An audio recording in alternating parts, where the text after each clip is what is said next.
Okay, here is your 7.6 warm-up. Go ahead and take out your warm-ups if you haven't already and take about 5 minutes to work on these problems, and then we'll come back and go over them together. So go ahead and pause.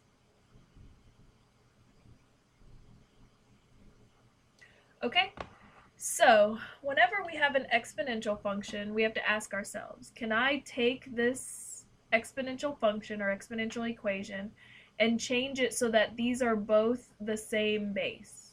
And I can. Okay, so then on this one, I am going to make this the same, or keep it the same. But 9 can be written as 3 raised to the second power, and then you have to times it by whatever was already there, which was x.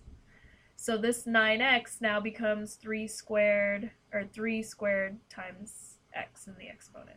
Okay, now that we have the same base, then we can set these equal to each other, or the exponents equal to each other, and solve. So subtract x, so then x equals 6. And if you plug this back in on both sides, you'll get this to be two equal sides of the equation, so you keep the problem. Okay, on this one, same thing. Ask yourself, can you change this problem so that these two things have the same base? And we actually can on this one as well. So this will stay 2 to the x minus 1. And 8 can be written as 2 to the third power.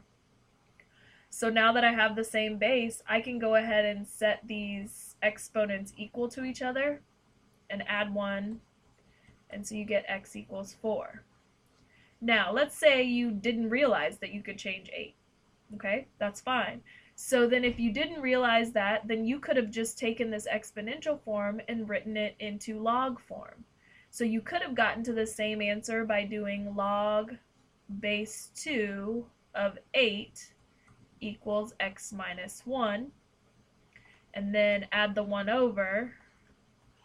So then you would have typed in this, or figured out what this was, add 1 to that answer, and that would have given you x, which again still would have given you 4 as your final answer.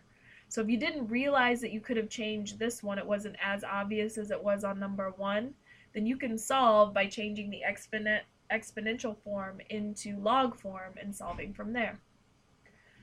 On number 3, what we look for when we have log equations is to see if we have the same log on both sides. If we do, then we can just set the insides of the logs equal to each other and solve. However, this one we don't. There's not a log on this side. So then your next plan of action should be to change this log form into exponential form. So the base is 4. This is your exponent 2. And whatever's in the log is your equals. Okay, so evaluate. 4 squared is 16. And now I want to solve for x, so I'll subtract the 3. So x then is going to be 13.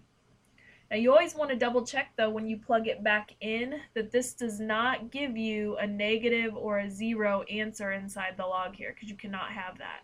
Which if I plug 13 plus 3, that's 16, and 4 to the second power would give you 16. So we keep that answer. Okay?